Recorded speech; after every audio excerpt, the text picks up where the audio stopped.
Bismillahirrahmanirrahim. Assalamualaikum warahmatullahi wabarakatuh. Okey, pada video kali ini saya ingin berkongsi laluan daripada Hotel Banona menuju ke Masjidil Haram.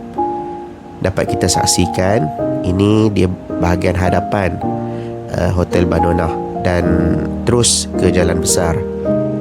Bagi jemaah yang menaiki bas, dia akan turun di jalan besar ni lah.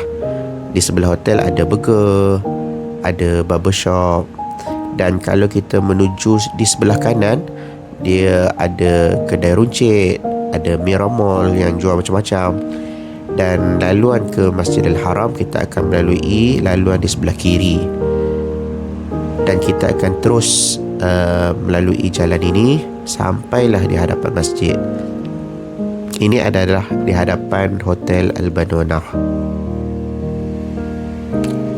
Baik, sepanjang laluan kita akan berjumpa dengan jualan package SIM card. Bagi jemaah yang nak tukar SIM card, bolehlah beli apa-apa telco. Dan kita akan melalui di hadapan Hotel Le Méridien. Hotel Le Méridien ni bersebelahan dengan hotel kita, Hotel Banona inilah. Okey, saya cepatkan video sikit. Ini adalah suasana jemaah baru pulang daripada solat Zuhur.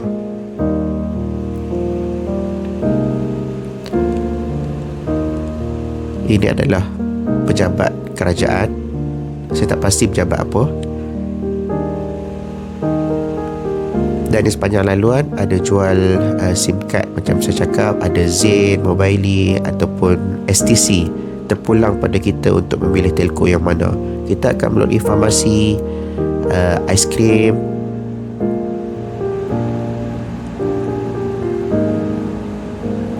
dan sebelah kanan kita adalah istana. Bagi musim haji, di hadapan ini dia ada tempat cek nusuk.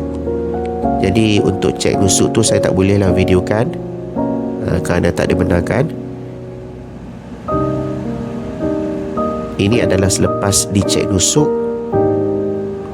dan daripada sini kita dah dapat lihat burung merpati berterbangan.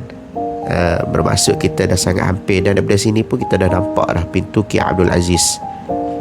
Okey, kita dah berada di dataran burung merpati, dan alhamdulillah kita dah sampai di dataran masjid.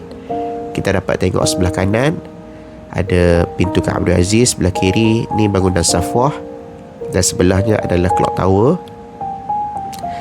Dan alhamdulillah Hotel Banona antara hotel yang dekat dengan pintu Ki Abdul Aziz. Pintu Ki Abdul Aziz adalah pintu yang paling hampir dengan dataran Kaabah. Malah daripada pintu ni sendiri kita dah nampak Kaabah. Dan selepas kita masuk pintu Ki Abdul Aziz, kita akan turun eskalator, dan InsyaAllah eskalator ni sentiasa berfungsi.